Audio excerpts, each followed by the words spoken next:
I know what you're thinking. What the fuck is that weird girl doing? Well, I'm sorry to say this. I'm a normal person. I really am.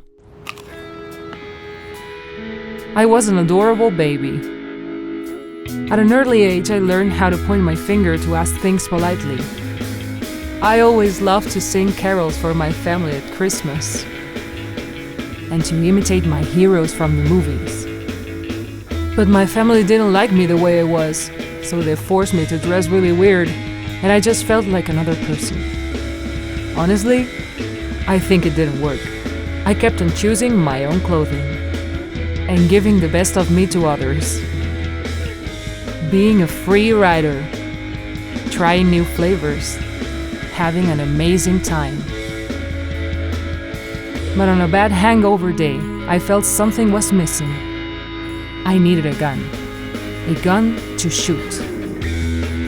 To shoot all those places nobody wants to see.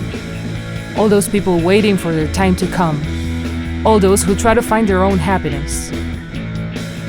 Those who are fragile and helpless, and probably cannot be saved. Now my time has come. I have my place. They call me indie, but I'm just me.